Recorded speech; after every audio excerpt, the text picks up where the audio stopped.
रसूल अकरम ने फरमाया, मुसलमान के मुसलमान पर 6 हक हैं। ये हुकूक न सिर्फ आपस में मोहब्बत, भाईचारा और इत्तेहाद को मजबूत करते हैं बल्कि एक इस्लामी मुआशरे की बुनियाद को भी मुस्तहकम बनाते हैं।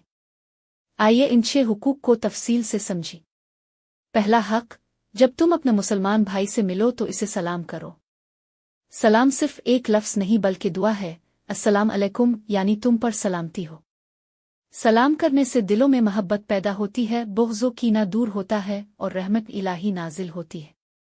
दूसरा हक, जब वो तुम्हें दावत दे तो कबूल करो। दावत कबूल करना मोहब्बत और ताल्लुक़ को बढ़ाता है। ये किसी के दिल की इज्जत करने और उसके साथ ताल्लुक़ मजबूत करने का बेहतरीन तरीक़ा है। तीसरा हक, जब वो तुमसे खैर खाई तलब करे तो इसकी खैर खाई करो। यानी अगर वो तुमसे मशवरा या मदद चाहे तो ईमानदारी से इसकी रहनुमाई करो। इसमें झूठा धोखा शामिल न हो बल्कि खुलूस दिल से इसके भले की बात कहो।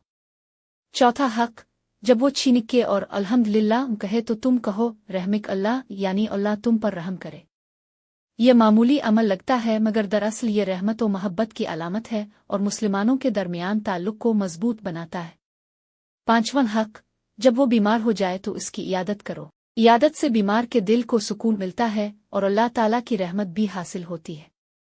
नबी ने फरमाया कि जो मोमिन अपने बीमार भाई की इयादत करता है, फरिश्ते इसके लिए दुआएं करते हैं।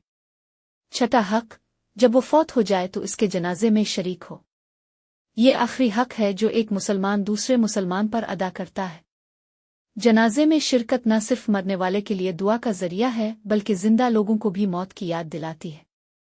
उन 6 हुकूक की पाबंदी से इस्लामी मुआशरा मोहब्बत, भाईचारे और उखुवत का नमूना बन जाता है। ये वो तालीमात हैं जिन पर अमल करके हम दुनिया और आखिरत दोनों में कामयाब हो सकते हैं।